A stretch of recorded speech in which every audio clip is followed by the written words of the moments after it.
Bismillahirrahmanirrahim. Assalamualaikum warahmatullahi wabarakatuh.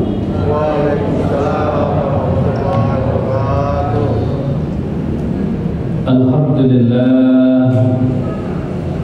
Alhamdulillahilladzi nahmaduhu wa nasta'inuhu wa nastaghfiruhu wa na'udzu billahi min shururi anfusina wa min sayyiati a'malina. May yahdihillahu fala mudilla lahu wa may yudlilhu fala hadiya lahu. Asyhadu an la ilaha illallah wahdahu la syarika lahu wa asyhadu anna sayyidana Muhammadan abduhu wa rasuluh la nabiyya ba'da. Yang sangat terhormati Bapak Ketua atau Pengurus Masjid Baitur Rahman beserta jajaran, bapak-bapak, ibu-ibu sidang jemaah maghrib, insya Allah dimuliakan Allah. Kembali kita bersyukur pada Allah atas segala limpah nikmat beserta karunia diberikan, alhamdulillah.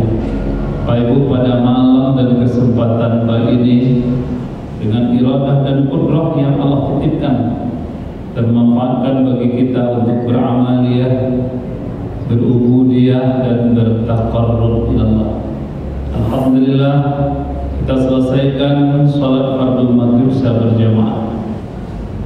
Doa dan permohonan kita kepada Allah semoga diterima segala amal ibadah kita, dilipat gandakan pahalanya, amin ya rabbal alamin. Salam berkah salam kita mohonkan kepada Allah, semoga dilimpahkan pada arwah junjungan kita yakni beliau baginda Rasulullah Muhammad sallallahu alaihi wasallam. Allahumma shalli ala Muhammad wa ala ali Muhammad. Bapak Ibu sidang jemaah maghrib rahmatullah. Sebelum kita sampai kepada tauziah kita malam ini, ada satu hal yang ingin kita kedepankan. Kebetulan Bapak Ibu berkaitan dengan agenda malam ini, selesai sholat fardu isya ada agenda bertakziah dengan masyarakat, dengan jemaah kondisi di daerah Pasar Baru. Oleh karena itu beliau berharap kalau bisa Buya hadir, bisa sholat bisa bersama. Setelah itu baru kita langsung menuju rumah duka. Dijawab pada Bapak Ibu, karena jarak tempuh cukup jauh antara kita di sini dengan Pasar Baru cukup panjang. Maka itu kita pastikan, silakan Bapak Ibu sholat duluan, sholat nanti saya menyusul belakangan. Artinya Pak Ibu, selesai kajian ini, saya pribadi mohon maaf mungkin tidak sempat bersama di dalam sholat isya berjamaah. Alhamdulillah kita lihat para ustadz atau imam kita di sini cukup, dan tentu tidak mengurangi ibadah sholat isya kita. Lagi izinkan Pak Ibu ya. Insya Allah. Terima kasih. Kita selesai nanti kajian masuknya bisa. Saya pribadi saya mohon pamit pada Pak Pengurus, Pak Ibu jemaah. Bapak Ibu sedang jemaah rahmatullah, berkaitan pada kesempatan ini Rabu 1 Januari 2025. Artinya Pak Ibu, rasanya rasa tahun sewa tak bertemu. Kemari di awal Desember 2024 ini di awal Januari 2025, jadi lebih kurang 1 tahun hitungan sebutannya, walaupun hitung harinya lebih kurang hanya 30 hari. Pak Ibu, artinya kita berada di awal tahun baru miladi. Di dalam berislam, pertukaran hari, pergantian bulan dan tahun itu adalah hal yang biasa. Karena salah satu kita bicara bahwa sesungguhnya Allah menunjukkan kekuasaannya, mampu merubah dan mengganti siang dengan malam, minggu berganti minggu, dan juga itu juga malamnya kita berganti malam. Namun kita bisa mengambil mau'izah dari perjalanan perubahan minggu, bulan, dan tahun itu. Namun Pak Ibu, apa yang bisa kita jadikan kutipan? Apa kira-kira mau'izah yang bisa kita ambil di saat kita berada di awal tahun baru miladiah? Setidaknya kita ingin melihat satu ungkapan baginda Rasulullah. Kata baginda Rasul, Bismillahirrahmanirrahim, khairun nas man tala umruhu wa hasuna amaluhu. Manusia yang terbaik di saat umurnya dipanjangkan Allah, lalu mereka pandai berbekal dengan amaliyah ibadah sebanyak mungkin. Jadi dengan masuknya tahun baru miladiah ini, kalau kita awali dari hitungan Januari pas 10 Bapak Ibu, ini tanggal 1. Ini artinya dari 2024 kita masuk ke 2025. Bertambah hitungan tahun dan juga bertambah hitungan usia secara tidak langsung. Waktu 2024 mungkin hitungan usia andaikan Bapak Ibu ada yang 60, ada yang 70, katakan itu. Bisa kita masuki 2025, otomatis dia akan bertambah hitungan 1 tahun. 60 menjadi 61, dan 70 menjadi 71. Tapi dengan bertambah hitungan umur, maka otomatis berkurang pula peluang kita hidup di dunia. Kalau kemarin di saat usia kita 60, andaikan Allah takdirkan 70 tahun, berarti sisanya ada tinggal 10. Usia kita 70, andaikan Allah takdirkan 80 tahun, artinya juga ada 10 tahun lagi. Tapi di saat masuk 2025, usia tadi 60 menjadi 61, maka peluang 10 tahun, sisanya tinggal 9 tahun. Kalau tadi 70 menjadi 71, sisanya 10, juga tinggal 9. Begitu nyatanya Bapak Ibu. Di saat bertambah hitungan tahun, selalu bertambah hitungan usia. Kalau tibolot 2026 nanti, otomatis usia 61 jadi 62. Peluangnya tadi yang 9 tahun, tinggal 8. Begitu 71 menjadi 72, peluangnya 9, sisanya 8. Semakin bertambah umur, semakin seketik peluang untuk hidup di dunia. Kalau gitu batal nyatanya. Andaikan ada orang bertambah hitungan usianya,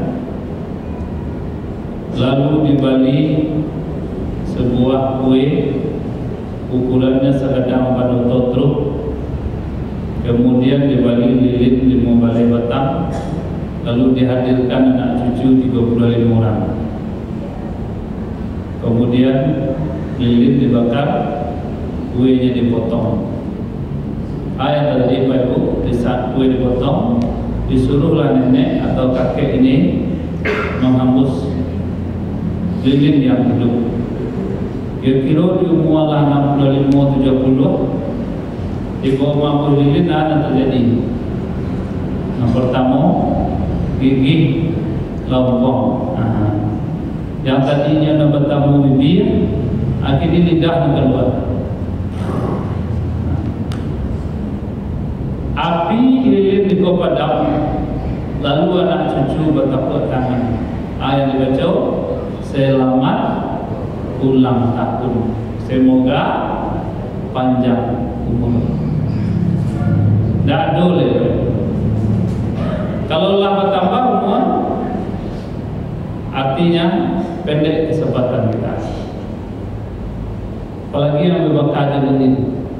Tidak ada satu ayat dan hadis pun yang menjadi dasar dibolehkan, apalagi menganjurkan untuk membiasakan di saat umur bertambah lalu dibakarkan lilin atau dihidupkan api. Ini budaya yang bukan Islami.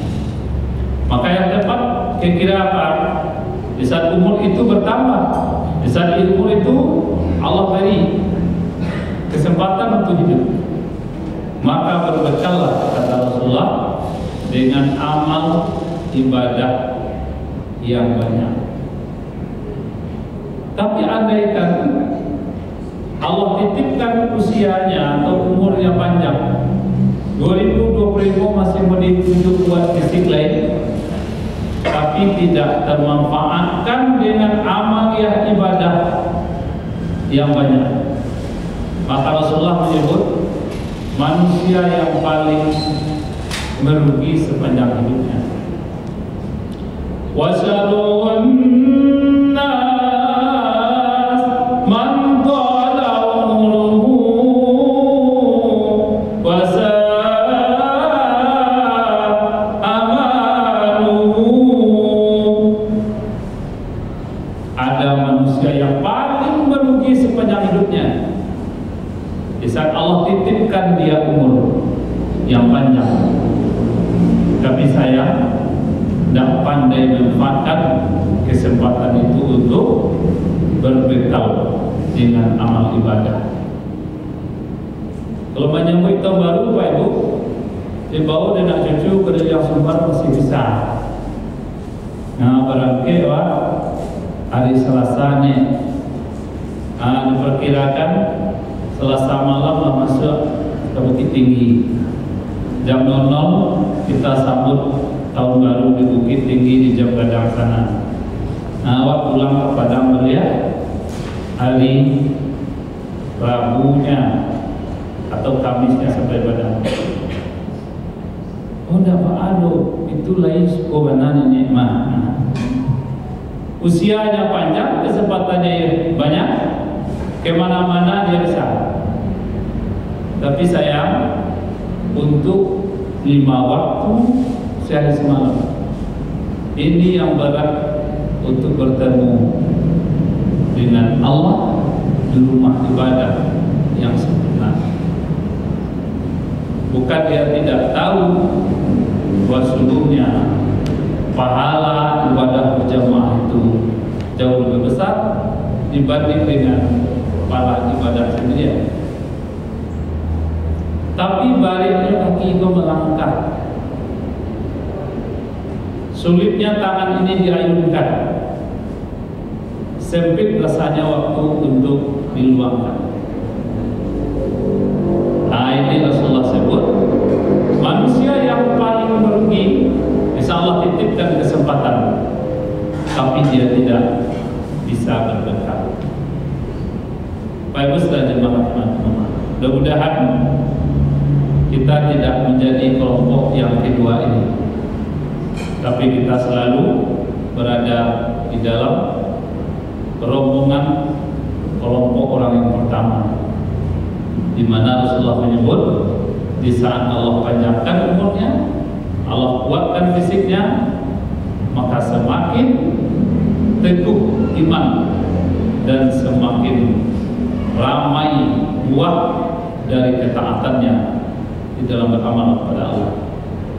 Inilah manusia dan orang-orang terbaik di saat dia berada di awal tahun miladiah, dan sekaligus dia pandai mensyukuri nikmat yang Allah titipkan di dalam hal itu.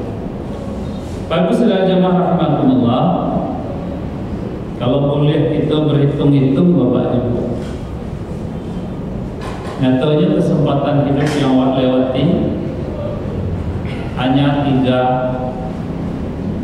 masanya. Nah, pertama masuknya masuk ayam gadang. Ayam gadang itu ranggah, tagak, bulu babinya, kukuak barengge, kekuatan sempurna. Itu disebut bahasa awaknya bahasa masa lalu.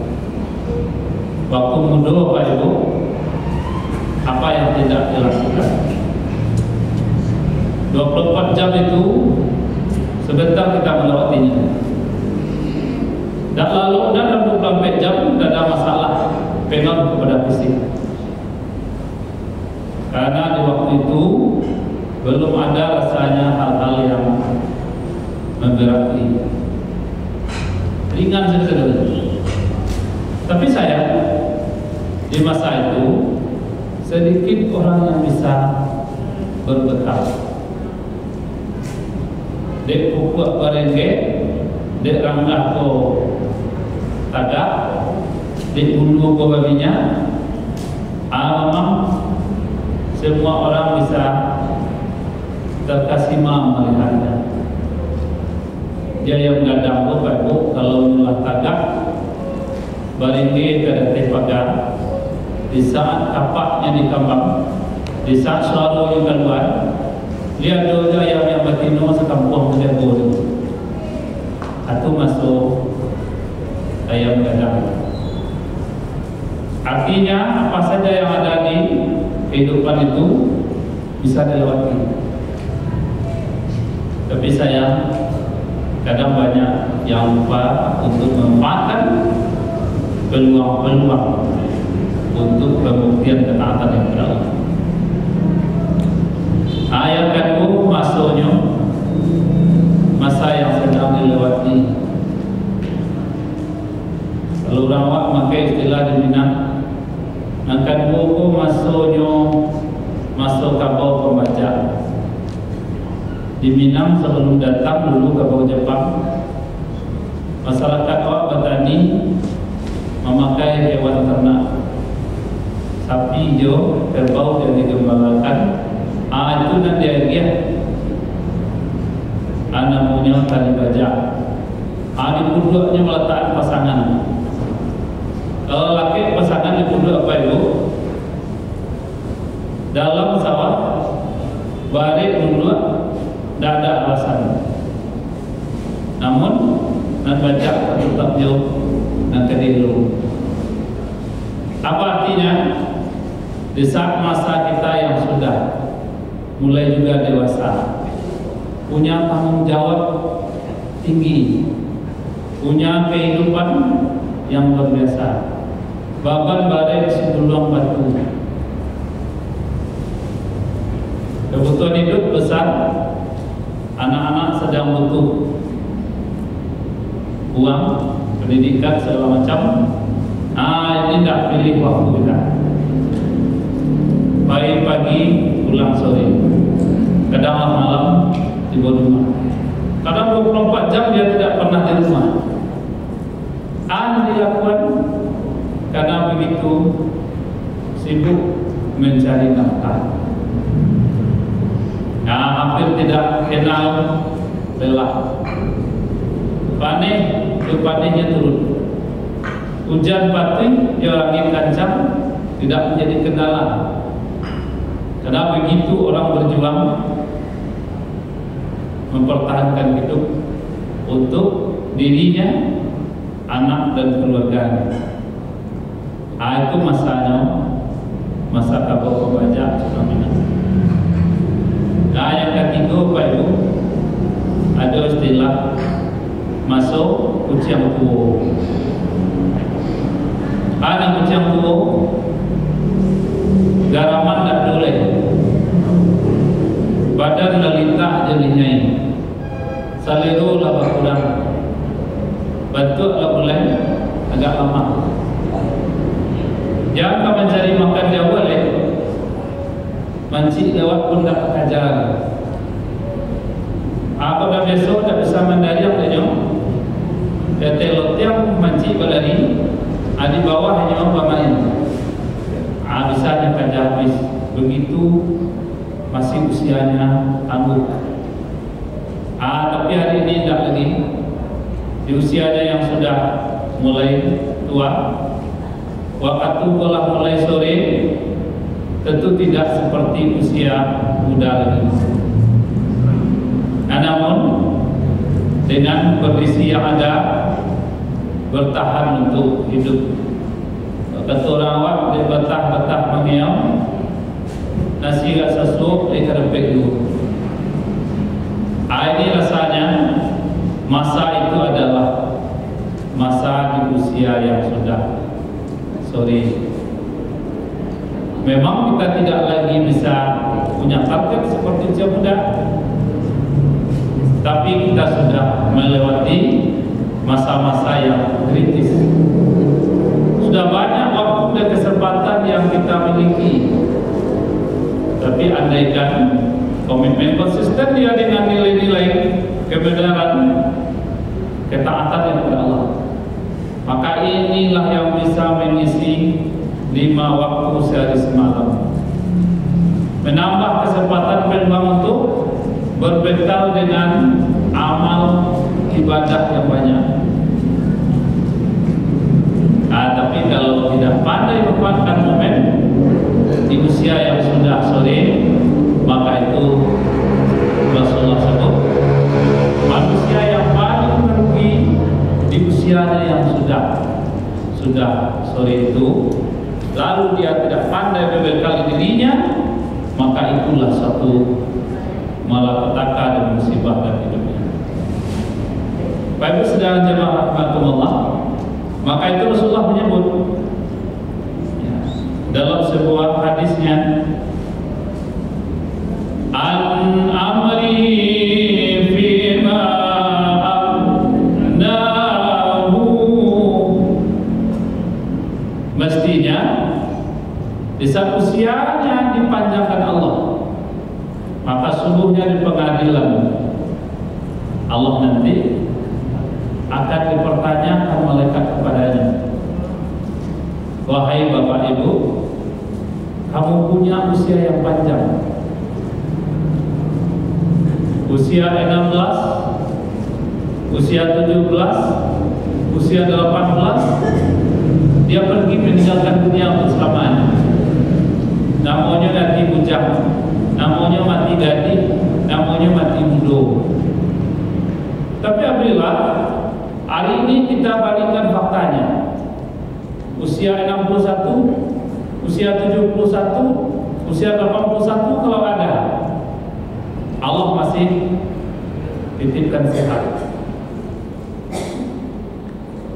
Di saat nikmat yang Allah titipkan itulah mereka akan menjawab apa yang akan disampaikan oleh mereka Allah kepadanya.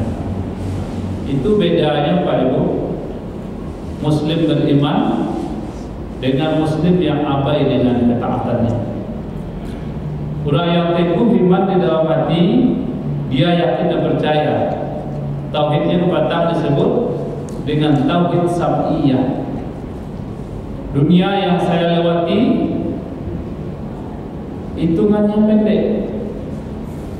Paling banyak dia adalah 60, 70, 80 tahun. Kalau dulu usia dia adalah 100 tahun, itu luar biasa. Tetangga aku seminggu lewat dapat dia bonus luar biasa. Berapa dia tentu usia? 107 bulan. 100 tahun, 7 bulan umur dia dalam. Inna lillahi wa inna ilaihi raji'un. Telah berpulang salah seorang warga kita karena corong di masjid Musala ganti Maria. Namanya Sebulan, usianya 107 bulan. 100 tahun, 7 bulan. Kata masyarakat di komplek, masyarakat kampung menjadi pendek panjang mulai kelai. Kalaupun dapat 100 tahun, itu sudah disebut panjang oleh saya. Kenapa? Mungkin karena ada orang yang meninggal 100 orang, dan dapat 100 itu mungkin itu jadi siapa itu. Kenapa?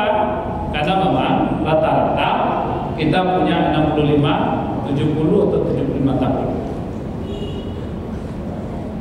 Tapi kalau tidak pandai kita berbekal dengan umur yang panjang, maka artinya doa yang kita kedepankan itu jawabannya mustahil. Rabbana atina fid dunya hasanah wa fil akhirati hasanah wa qina azabannar. Kalau dakwah mendoa kita mengaminkan. Tapi pertanyaannya, bagaimana dia bisa bahagia dunianya kalau dia tidak pandai membekali diri dengan berbagai kapasitas yang Allah titipkan? Bagaimana dia bahagia di akhirat kalau di saat dunia dia tidak pandai memanfaatkan fasilitas yang Allah beri? Makanya Bapak Ibu sedang jemaah rahmatullah, di saat kita di dunia pandai dan bijak kita membekali diri. Kenapa? Kebahagiaan ketentraman dunia itu tidak hanya terletak di segi materi doang, tidak hanya terletak di uang banyak saja, tidak hanya terletak di keluarga anak cucu dan banyak saja, tidak terletak dengan harta yang berlimpah saja, bukan. Itu belum menjamin orang bahagia. Tapi bahagia dunia apa jaminannya? Fabima rahmatin minallah linta lahum fadzan ghaliza. Maka dengan rahmat dari Allah lah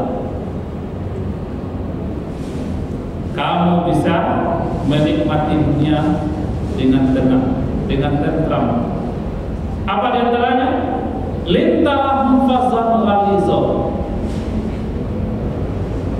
dengan lemah lembut sifatmu, lemah lembut caramu, lemah lembut dari segala aspek hidup.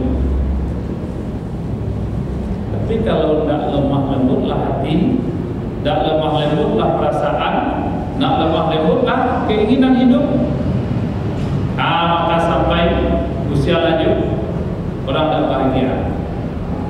Pak Ibu, Abah pernah punya teman tahun sudah jadi nenek karena anak cucunya sudah banyak. Lalu dia suami istri. Tapi apa kata istrinya? Pak Ustaz, ambolah sekian puluh tahun baru jaga itu. Tidak bahagia ya Pak Ustaz. Ini pertanyaan yang aneh. Bapak tidak bahagia pula banyak anak mah. Anak lah bertujuan, cucu lah 8 balik, tapi tidak ada bahagia. Itulah dia Pak Ustaz. Sampai kakek nenek kami ini bangun 2 keluarga, tapi tidak juga bahagia. Kau basi buah, kemudian jangan dikunci saya tadi.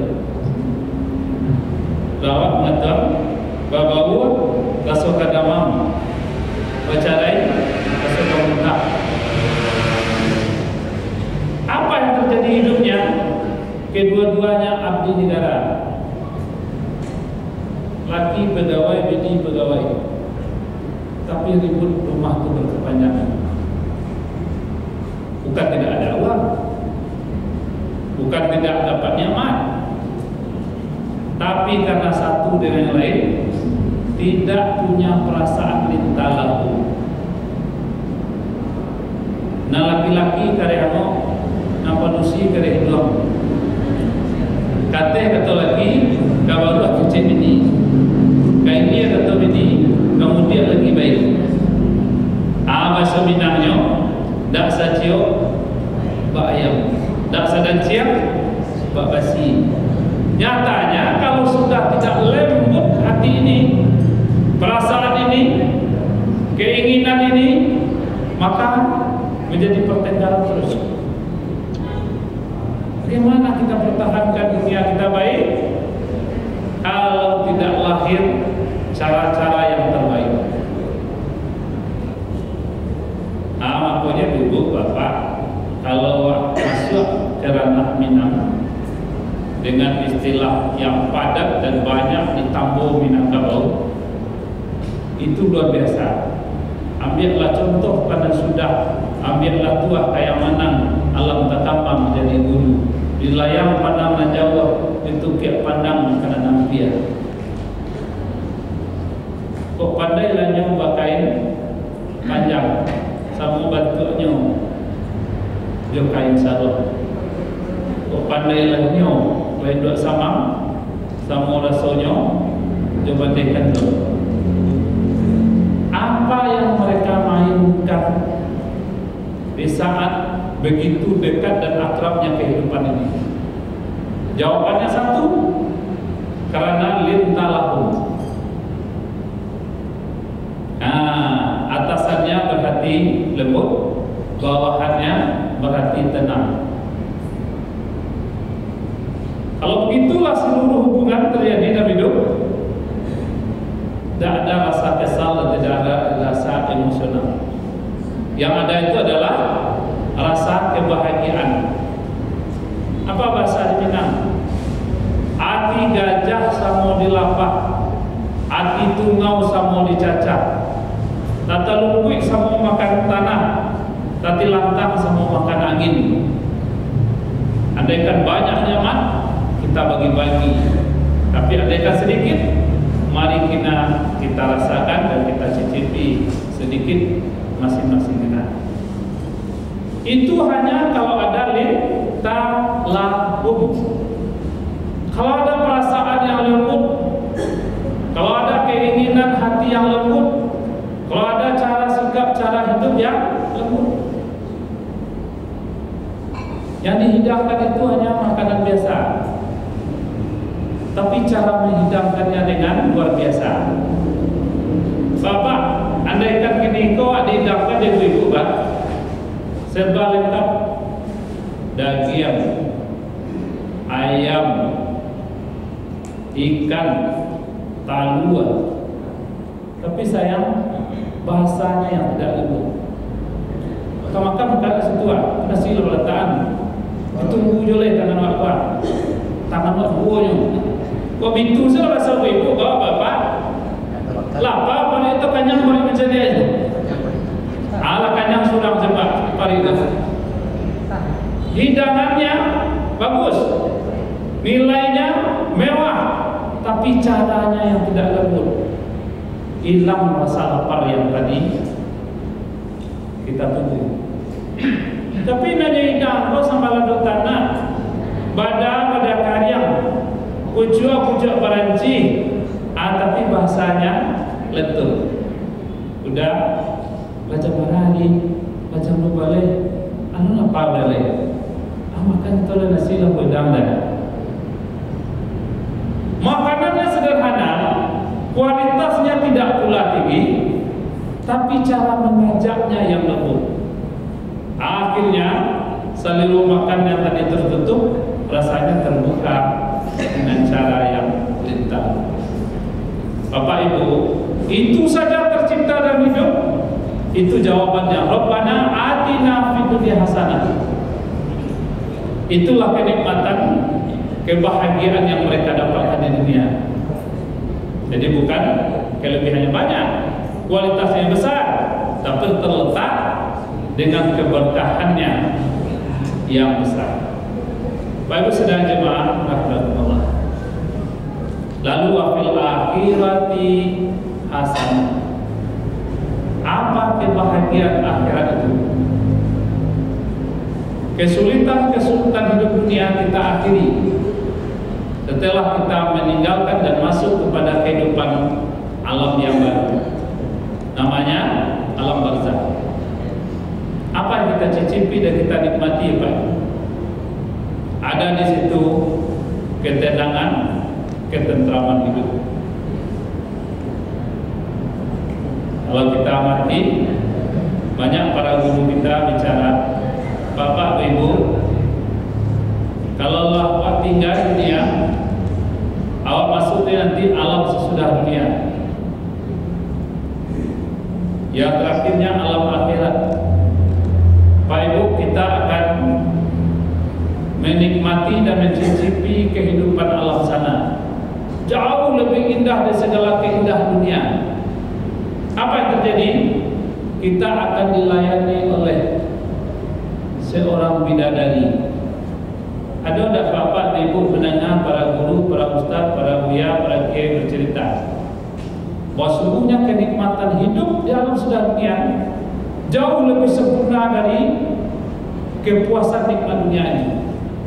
Anak paling lama, anak paling mahal, anak paling mewah kita makan dunia itu belum apa-apa kalau kita nilai nanti kenikmatan kita di alam akhirat. Satu katanya, diantaranya ada bidadari yang akan berikan pelayanan. Apa saja kita minta, dia akan hidangkan.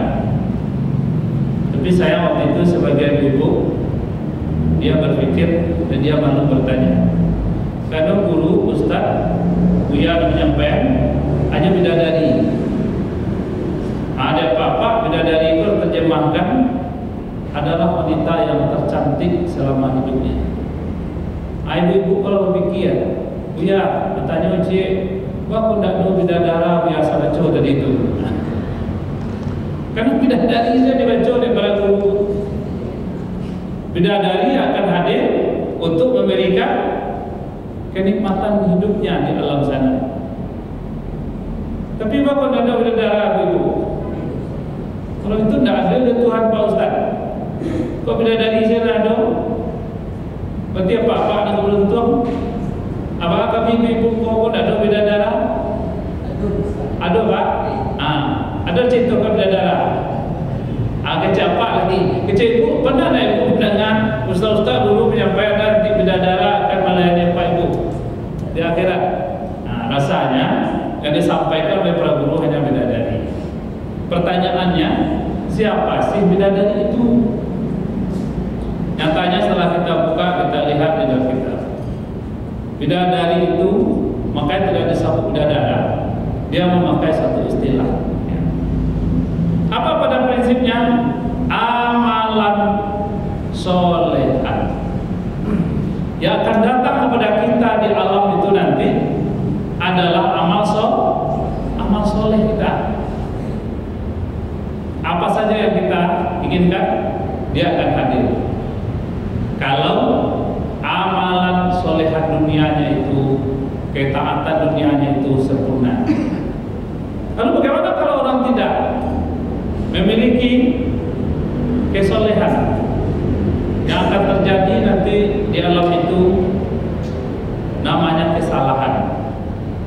Makanya kalau berdoa awak dalam barzakh, ya Allah ya Tuhan, ampuni segala kesalahan orang tua saya yang telah ada di alam kubur sana. Jauhkan dia dari malapetaka alam barzakh. Apa malapetaka itu? Kesulitan hidup. Apa kesulitan hidup itu? Dihantui oleh makhluk-makhluk yang menjijikkan.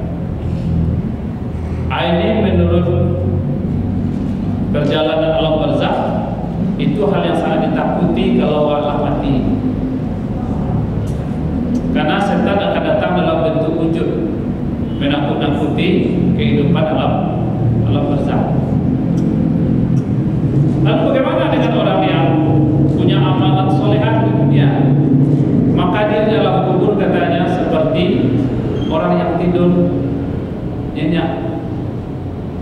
Seakan-akan tidak ada persoalan. Mulai dia diantar ke kuburan sampai nanti trompet berbunyi, dia dibangkit dari alam barzakh, lalu dia masuk ke alam ba'an sebelum dia sampai ke alam akhirat. Jadi kalau buka bab tentang yaumul qiyamah itu, kita buka bab tentang yaumul ba'an, kita buka bab tentang alam barzakh, itu mengagumkan kita. Ajaban li amril mukmin, suatu keajaiban yang sangat mengagumkan bagi orang-orang beriman. Apa di antaranya? Ada kenikmatan alam barzakh membuat orang hanya terkujur bagaikan tidur yang paling nyenyak. Di lalu pada lama itu Bapak Ibu, di saat awal lalu tapi tidak terasa waktu. Mulai awal lalu dari jam atau jam 10 sampai nanti jam sampai subuh atau sebelum subuh, ada mimpi dan ada sahur. Awak terserta terangah suara ngaji-ngaji di masjid di musala. Astagfirullahaladzim. Kalau masuk saja waktu bisa. Jadi begitu tidur kita nyenyak, kalau rahmat tidur itu Allah berikan. Begitulah kisah alam barzakh sampai nanti trompet itu berbunyi, kita akan terbangun, seakan kita tidur yang begitu nyenyak di alam sana. Baik, luar biasa kalau kita memiliki amalan solehan. Kalau usulan bol tapi yang lain papan. Ya. Kalau sampai pengajian itu tak bisa membelah kan? Yo. Coba belah. Ya. Praktis, ada yang praktis yang bisa diamalkan. Misalnya gini, yang kami dan lah 60-50 tahun kata ada cara dilakukan. Iya itu Pak. Apalagi bersangkutan dengan umpamanya satu raja. Yo. Bisa dengan tidak teori. Itu boleh. Itu kita gabung nanti. Boleh itu. Berkaitan dengan raja boleh kita khususkan, boleh kita. Tapi setidaknya momen di awal tahun Bapak itu kita khairun nas man tala umruhu wa hasuna amaluhu. Dan jangan kita masuk yang kedua, wasarun nas man tala umruhu wa sa'a amaluhu. Kalau mau panjang lagi kata Rasulullah tapi tidak bisa beramal, itu rugi. Kesimpulannya, manfaatkan waktu kita untuk beramal sebanyak mungkin di dalam kita menikmati hidup ini. Mudah-mudahan Bapak Ibu umur panjang, saking murah dan sehat, kita nikmati apa yang Allah berikan. 2025 lebaran baru untuk memperbanyak bekal amalia ibadah kita dalam beramal. Bapak Ibu, barangkali itu masukan Bapak yang sangat bagus. Mudah-mudahan bisa terwujudkan. Ya. Akhir kalam kita tutup dengan masukan Isa wa billahi taufiq hidayah. Assalamualaikum.